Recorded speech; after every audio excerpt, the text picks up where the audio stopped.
ala hinana ala ya fama d'accord la hinana la génétique la très bien ablay na fana la hinana donc hinana sai hinana la raw na fana aywa d'accord voilà amu hinende ay no fo ci ko di parce que dondo lepp na la ko dondo dara barba to la jiko atato ko la hinala kala hinala ala ka ya fama barba to en fait en koni akma abejenge wala kuma ta famu sinon ni wala hinana ala sa hinana jena yo ala fi wala jena ala sa ma ke basio parce que alhamdulillah nga kene be ka tam na ba to deglin dale ala ka hinana na fulla ko dun to ala ka hinala ala kuma famu sinon ni wala hinana ala hinana lo ko mi no ala hinana bala no ya c'est ça ala hinana bala no mais mo ko famu c'est ça la question abla no fait du ko foti te ben ngabla donc ala hinana ya fi ma blay ma bana d'accord be ko no du ko be ko no ala nga jibana ko suma amin bien voici le mot du jour aujourd'hui malaise c'est quoi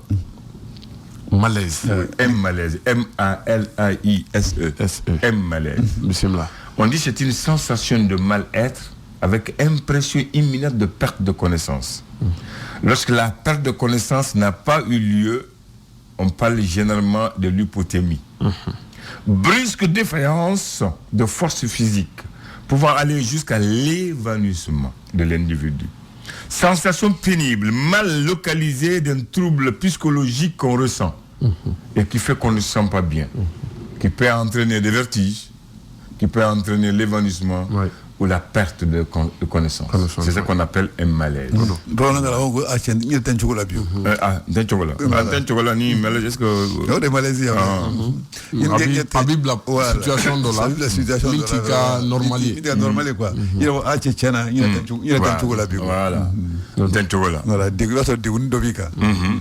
Voilà. Maintenant on dit, Bakary, la nature et la pharmacie des humains et des animaux. La nature et la pharmacie des humains et des animaux. Maintenant, la date, aujourd'hui on est au 18, je ne me suis pas trompé. Cette date, je l'avais préparée pour hier, qui était le 17. Hier, je n'étais pas là, Bakary. Et comme elle est importante dans l'histoire du Mali, on va prendre pour le 17. Mais aujourd'hui, c'est le 18. Je ne me suis pas trompé. Les gens comprennent. On est au 18. Mais la date, elle était préparée, c'était hier. 17. Mais hier, je n'étais pas là. Mais je ramène aujourd'hui parce que c'est important. C'est une information qui va vous servir. Le 17 novembre, c'est une grande date. Le 17 novembre 1958, il y a eu l'ouverture de l'école d'administration soudanaise dans la cour du service des travaux publics de Bamako. Elle deviendra l'école nationale d'administration ENA du Mali le 3 janvier 1963. Elle a été transformée le 8 septembre 1993 en faculté de l'Université des sciences juridiques et politiques de Bamako. FJP. Voilà, c'est pour ça que je dis que c'est important. Donc, la première fois qu'on ouvre l'école nationale d'administration soudanaise, c'était le 17 novembre 1958 dans la cour des services des travaux publics. OK? En 1963, on l'a transformé en école nationale d'administration qui se trouve sur la route de le Koulba. Maintenant, en 1993, cette grande école a disparu pour devenir une faculté de l'université des sciences juridiques et politiques qu'on appelle USJP. Voilà. USJP, hein? Voilà. On FSJP. On a changé encore. Ou alors, de l'université. Oui. FSJP. Voilà. Donc c'est une date importante dans les grandes... À l'époque, l'ENA était une grande école. La majeure partie des cadres maliens sont sortis de cette grande école. Parce que les Molibo avaient opté pour les grandes écoles. On avait l'ENA, on avait l'ENSUP, on avait l'ENI, l'IPR ISFRA, l'école de médecine et de pharmacie. C'était les grandes écoles du Mali. Ensuite, on a créé à côté des grandes écoles, des écoles secondaires générales. Dans lesquelles on a mis l'INSEC de Koutiala, l'INSEC de San, l'INSEC de Badela, et on a mis les IPEG à deux niveaux. IPEG avec 4 ans, IPEG avec 2 ans. Ensuite, on a dit aussi des écoles de formation professionnelle. On a créé l'ESICA et le CFP qu'on appelle le centre de formation Soumagoulou Kanté actuellement. On a tout fait et on a créé aussi l'école secondaire de la santé en dessous de l'école de médecine. D'accord. Et puis, c'est pas terminé. On a créé l'école des infirmiers aussi du Pont G. Et l'IFM aussi. L'IFM. Non, l'IFM est arrivé après, c'était les IPEC. Et donc, on a créé un système de manière que si tu es à l'école de médecine, si tu échoues, on t'amène à l'école de la santé. Si tu échoues, on t'amène à l'école des infirmiers. Si tu échoues, maintenant, on t'amène à l'INSUP. Si tu échoues, on t'amène à l'INSEC. Si tu échoues, on t'amène à l'IPOC. Si tu échoues là-bas, voilà, c'est comme ça qu'on faisait. On n'abandonnait pas les gens. Non, malheureusement. On donnait une chance à chacun. Moi, des fois, c'est ça. On donne tellement qu'il y a fallu. Et bien, FSJP de quelqu'un sur le ENA Congour, ou encore avec la flash de Kuna à l'époque, ex-flash, il fallait faire, on fait Bolofara ou Tchara, et bien Claude là, quand sur le ENA Soup, on Congour. Donc, imagine. C'est-à-dire, c'est pas adapté à la réalité. Souvent, un maîtrisard, tu peux pas faire concours de la fonction publique. Parce que spécialité est là. Bien. C'est compliqué. Donc voilà, ça c'est juste pour te rappeler ça, que le grand parcours. Et à l'époque, tous les cadres maliens, les enseignants, s'ils partaient dans les pays de la sous-région, ils sont cooptés et ils sont directement pris. Des références. Mais maintenant, depuis qu'on a créé l'université, l'école vacille. Et Bakary en connaît beaucoup. D'accord. N'est-ce pas? Et depuis qu'on a créé l'université et la démocratie, tous les jours, si ce n'est pas les enseignants qui sont en grève, non, si ce n'est pas les enseignants qui sont en grève, c'est les étudiants qui sont en grève. Voilà. Et l'école n'arrive pas à trouver le chemin. Merci à vous. Encore une fois, merci. Bonne fête. Et n'oublie pas, la finale, c'est quand? La finale, ce soir à 16h. Où? CF Badjan, Nyamakoro, sur le terrain Massa, au quartier Sans Fil. Parrain Konkon Kanouté. Et le grand parrain de l'événement? Oui. C'est? Le grand parrain de l'événement, Adama Sangare. La marraine? Yuma Beleza. Et sous le patronage de? Mamadou Sinsin Koulibaly. Non, tu es formé et tu es informé. Merci, au revoir. Merci.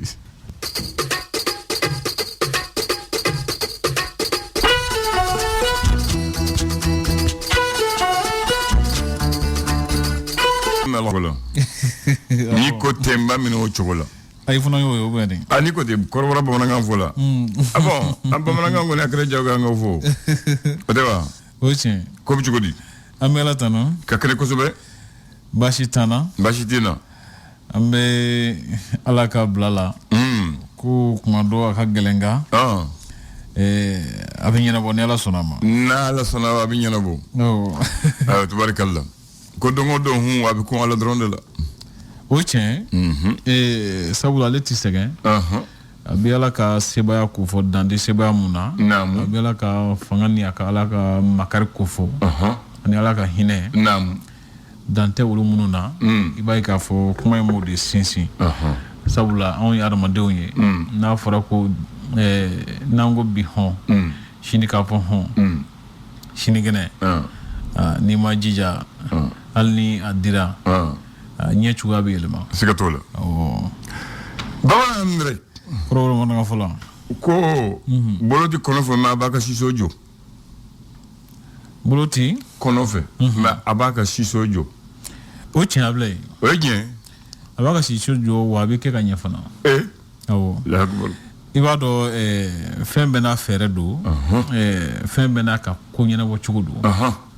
Akila ma koro ba fe ko de fo I ka ko kan ga nyene woni fere mi beni ka fere do namu ni e misal ta du mara chugo kan eni ka du mara fere do neni ga du mara fere do bakina ga du mara fere do namu an shiga fere tiklen o titien o goni o bina fo sisa kononi ale tegeta fe afana ga fere mu ya baka siso glano fere de o titien beni ka fere do komi me komi kunga ibai ka fo bebi tanyina wo chula ayu mado e ka moko mara chugo ne ka moko mara chugo tsika kile sikatola parce que moko su klunte u ka famal chugo nu janya ko nu boyanya ko tikli ayu o ba mano kele ko o kona kele ko sinta fe ma ba dembalo o che fere kele ndo wablay sinde kono fe ma ba dembalo ala e fere min dama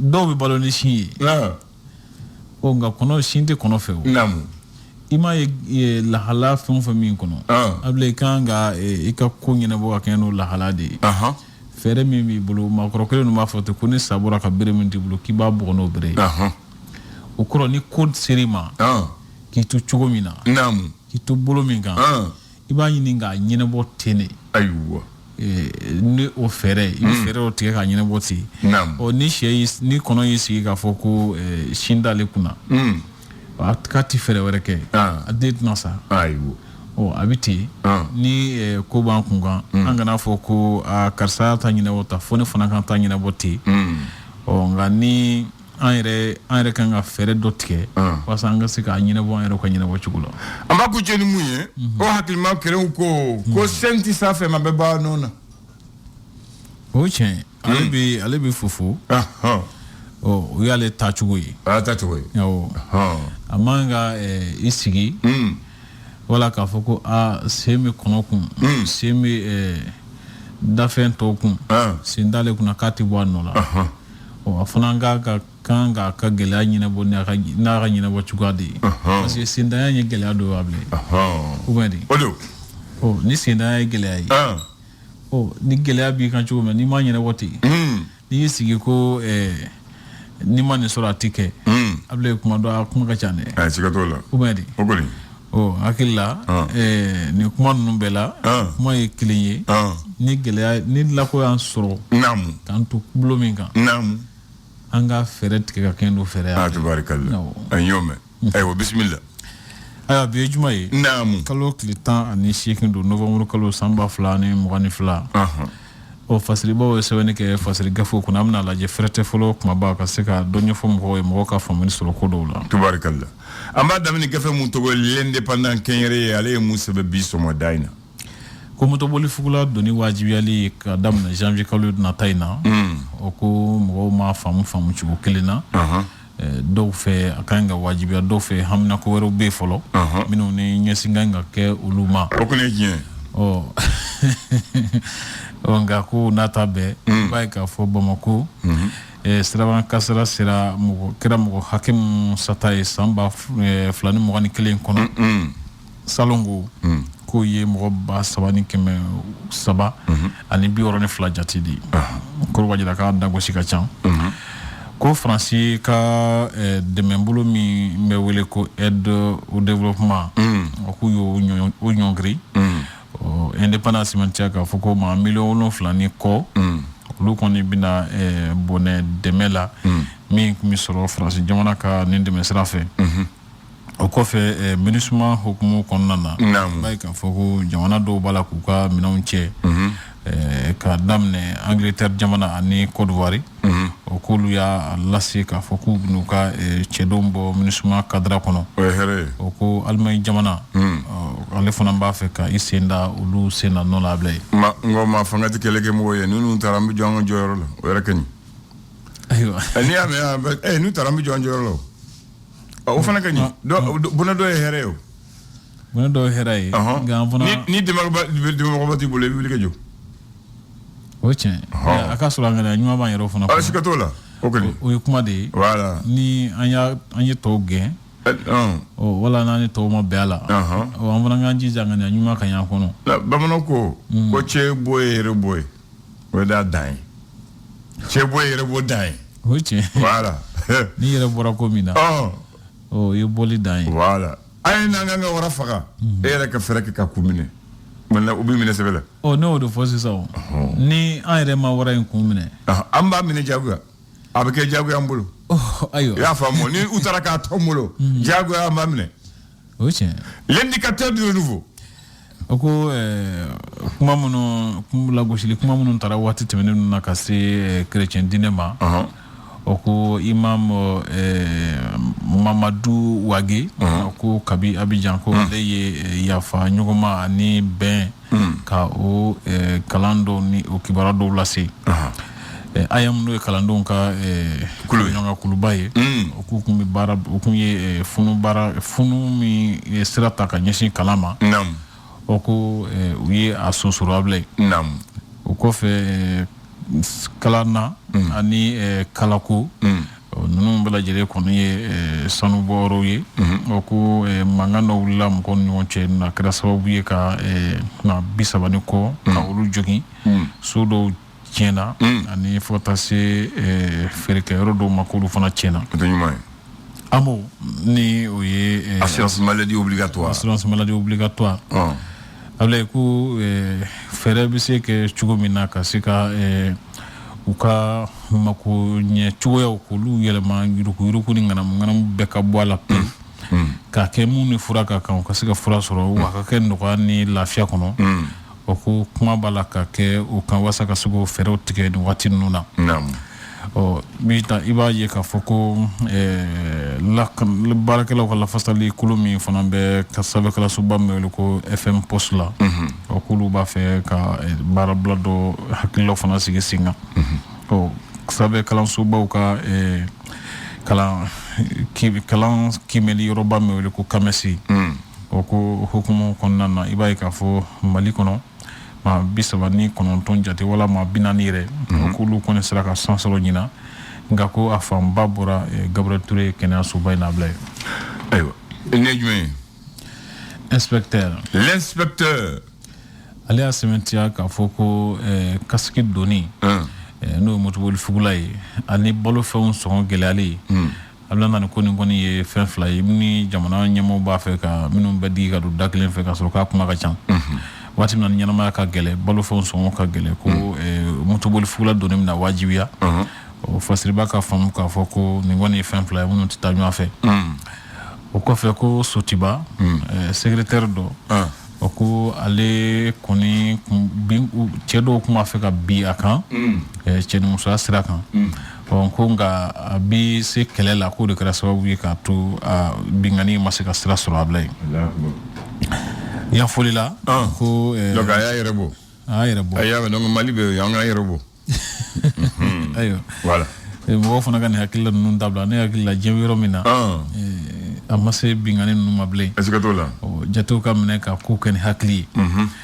o kuma bi ko chima nyana bobi ni nege bera hakli nye o de meninke anga hakli sura kula voilà ko yan fulla sanu boro ndamanda do la ko gela wulle no fo ma wolofla ni tura ko dafe ma klime no ko ale se ko jogina ble ayu faso ka facile le sor ale mun sebe ko anga meru ka stratika no mandai ale mono bora ko kurai asikatola o ko sente moye a shariata o ko fe anga jamana kan olu be se ka do bala cogo mina ko hakili jaga bo do bi sina wasa ka se ka ko sigi singa o ko mali fana do no bata mobulu na yera ka foko port de Conakry la anga mobuli joro me wele ko parking Kidal o ko anga do no bata mobulu ko ni adam ne ka o kumbo reina Église catholique bi to pèlerinage minke kita oku la bomba la jide sawatira ka be oku pèlerinage baro besika singa ablandan de ta usena no do ulu taraka ba Mali d'aujourd'hui ali asementia ka foko Bukari Siribe ni bela jide wa wele ko kolon ko hakli tigani donya mumbe ala ko makanga uye u tasi blake ka nyashi uma o kofe nyimon debeni krefe denkle li hukumu konnana ko malitel no wala move africa malitel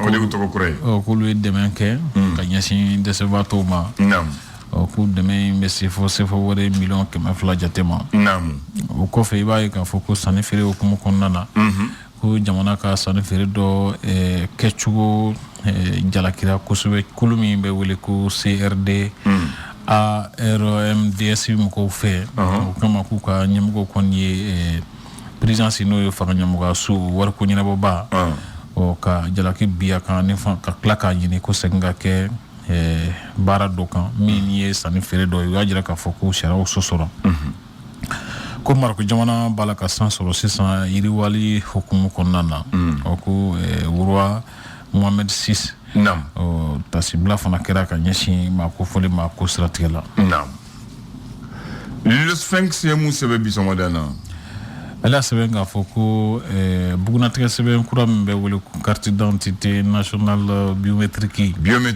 ni alla kana ne du wura ko fola nam oko a sani fere fana baraka nga ko kanga nyina wo chumina oko a ɲɛnɛ bɔra dibi dɔw bɛ a ko la i n'a fɔ i bɛ ka waati la an y'a ye cogo min na ala ka hinɛ la a ma kɛ jɛlen ko quoi o ko a ko bɛ jɛlen tɛ o y'a bila tabali jukɔrɔ o ma bila tabali kan bɛɛ ka ɲɛga la awɔ k'a kɛra ten ayiwa i b'a ye k'a fɔ ko sanu bɔyɔrɔ minnu bɛ lulu ani somilo a bɛ ko maa dɔ bɛ yen nɔ ni maliden don o ko ale kɔni u b'a fɛ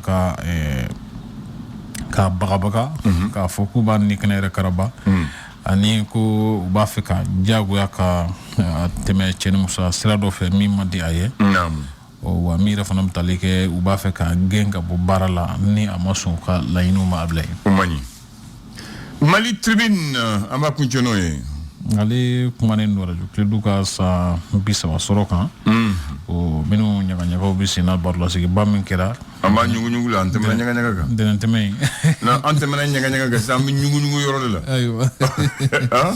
ayiwa barolasigibaa min kɛra maison de la presse la ntɛnɛntɛmɛnen u kuma mɛn o taabolow kan ani min yɛrɛ fana bɛ tali kɛ sanu ko ɲɛnabɔ cakɛda min bɛ wele ko cadastre minier a bila yen ko sefa wari miliyari 3 tununnen don u t'a yɔrɔ dɔn tɛ fɔlɔ jigi sɛmɛnjiri o ko min bɛ tali kɛ lahala dɔw fana bɛ yen nɔ minnu ni o t'a la ka Mali Tribune mɔgɔw hakililaw kun minɛ kosɛbɛ i b'a ye k'a fɔ hakili jagabɔ la Ibrahim Mayiga ɲininikɛla fana don ale y'a sɛmɛntiya k'a fɔ Barikani kɔni ka waati banna ko nka ko Faransi bɛ taa ɲɛ ni a ka cɛsiriw ye sɔgɔmada na kunnafoni teli kuma dɔ ni i ye nin labila tubarikala Bamanan Andre sisan i y'a fɔ gafe a sɛbɛn kɛ radio Kiledu bɛ tun b'a ɲagaɲaga la ko sisan an bɛ ɲuguɲugu yɛrɛ de la bi de ye final ba ye an ye jamaw wele an ko an ka dayɛlɛlen don fuwan